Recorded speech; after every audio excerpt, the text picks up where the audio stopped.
Well, it's a marvelous night for a... Number four. Number four, be in action. Plans are wonderful. Plans are fantastic. How many people do you know who are constantly planning for something but never getting anything achieved? Planning helps us get things achieved efficiently. But where planning falls down is it's theoretical. Planning actually isn't doing anything. Planning is a theory about how we will get what we want. So once we've done our planning, what do we need to do?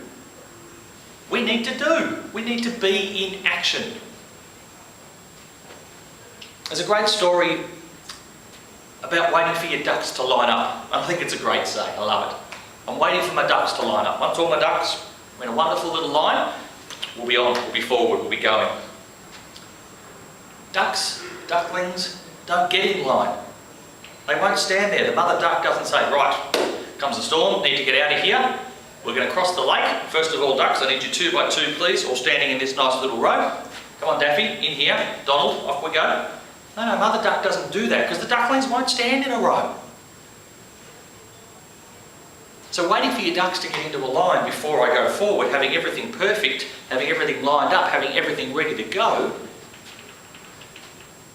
is basically just putting off the inevitable failure. When we start to work down that track, how is anything but I'm planning, doing, being happy with myself? No, you're procrastinating. We need to plan things to 50%, 80%, whatever, and we need to start doing things. Might not be true in engineering, don't take it that way. In our lives, get some of the details, most of the details, and get moving. Don't wait for 100% of the details. That's the fear talking again. I'll get everything right, then I'll go. No, I'll have clarity, I'll be certain. What you can be certain of is that nothing's going to happen. So back to our mother duck. When do ducklings get in line? When do you see a line of ducklings? You see a line of ducklings once mum's gone. Mum looks up, sees the danger, sees the storm coming, and she goes, I'm off. And she starts to walk away. Well, waddle, she's a duck. Mum duck waddles away. What happens to the ducklings? They all look up and go, oh, mum's gone. They get in a line behind her, they follow. Because mum took action. So planning is great. Point 3, planning. Point 4, be in action. Do something. Do something about what it is that you want to get results for. Nothing happens just by thoughts. We spent the first couple of points working out our thoughts, working out our headspace to be a cause and have that goal. Now we've planned, we need to do something about it. Physically do something about it.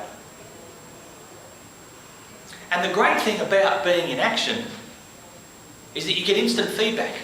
You get instant feedback about what we've planned that we're now doing. Is it taking us to our why or is it not? And we see instantly because our why is over here and we start to veer off that way. So we know we need to change something because if I keep veering in this direction, I'm going away from my why. So if I notice that early on, I say, okay, well I need to go that way. So I change what I'm doing. And I go. Rather than if I followed the plan, if I kept planning, turns out the second thing I did, what I planned to do, was actually taking me off course. But I do everything else afterwards, plan-wise, I'm even further off course. So it comes back to evaluating. But you're in action. Take responsibility. Do things. And the easiest way to get in action and do things is to realise there is no failure. There is only feedback. Change that one simple word, failure, to feedback. In your mind, is there anything you can't achieve now? Is there anything you wouldn't give a go if you knew you could not fail? It's one of the most powerful questions we use in life coaching. What would you do if you knew you could not fail? Start to put that into your life right now.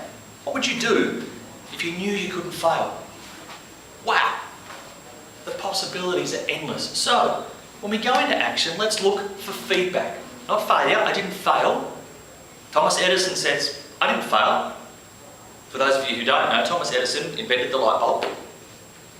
Thomas Edison said, no, I didn't fail. It took him 10,000 attempts. 10,000 attempts to get the light bulb working properly. And he's famously said, oh, I didn't fail, I just found 9,999 ways that didn't work. Not failure, feedback, course correction. Change what you're up to because you're not getting the results. If you start to change those two words around, you'll be amazed. And once you're in action, how quickly you just keep course correcting and how quickly things will happen because you're taking in the feedback. And that's the other point here. Be in action, take the feedback and tweak what you're doing. Don't keep doing it because I have to be right. That's a human frailty right there. Even when we know we're wrong, we'll back because we've said it out loud that we were right. We'll do all these stupid things afterwards just to prove that we were right, even though we know we were wrong. We are amazing as individuals. Absolutely amazing that we will drive ourselves that far. So, look for feedback, take the feedback, tweak what you're doing so that it keeps driving you to your why. Be in action. While you're in action, monitor your mindset. Are you thinking in failure or are you thinking in feedback? Are you thinking in possibilities or are you thinking in problems? Are you thinking above the line or are you thinking below the line? And you will. Below the line thinking will come up. You now have awareness of it, so you will pick it up. You then have the choice to change it. Some of you in here will take that from today on. Some of you will take another month to click in. Some of it will take another decade. And you'll finally click that little button across. But when you're aware, catch your thinking, change it.